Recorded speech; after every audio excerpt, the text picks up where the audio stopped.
পূর্ব শীতালকুচির প্রায় ৩ বছরের এক শিশুর জলে পড়ে মৃত্যুর ঘটনায় চাঞ্চল্য এলাকায়।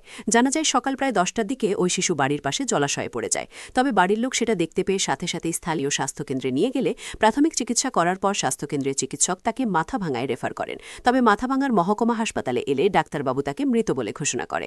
এই ঘটনা এলাকায় পৌঁছানো মাত্র পুরো এলাকায় শোকের ছায়া নেমে পড়ে। পরিবার এবং প্রতিবেশী কান্নায় ভেঙে পড়ে। বাড়ি হচ্ছে পূর্ব শীতলকুচি।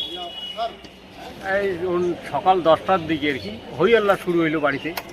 তা আমরা তো সবাই কাজে আসি, কাজ থেকে ছুটি আসি দেখি এই যে মেয়েটা কান্নাকাটি করতেছে যে কী হলো কী হলো কী হলো। জিজ্ঞেস করি, বাড়ির লোক বলতেছে যে ওর বাচ্চাটা জলে পড়ছে। কোথায়? পরে দৌড়ে গিয়ে দেখি বাচ্চাটা জলে পড়ছে ঠিকই। ওকে বাইরে নিয়ে গেছে, হসপিটালে নিয়ে আসার জন্য।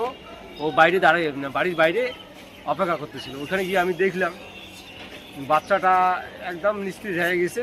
সাথে গাড়িতে তুলে বাইকে তুলে শীতলকুচি হসপিটালে নিয়ে আসা হবে। ওখানে নিয়ে আসার পর ওখানে প্রাথমিক ট্রিটমেন্ট করার পর ওখানকার ডাক্তারবাবু মাথাভাঙা রেফার করল। মাথাভাঙা নিয়ে আসার পর এখানকার ডাক্তারবাবু দেখার পর যে বললো যে না, বাচ্চাটা আর এখন জীবিত নেই, মারা গেছে। আপনার নাম কি? আমার নাম শামসুল হক। কি হয় আপনার? আমার নাতি হয়। বয়স? বয়স ওর 2.5 থেকে 3 বছর হবে। আচ্ছা।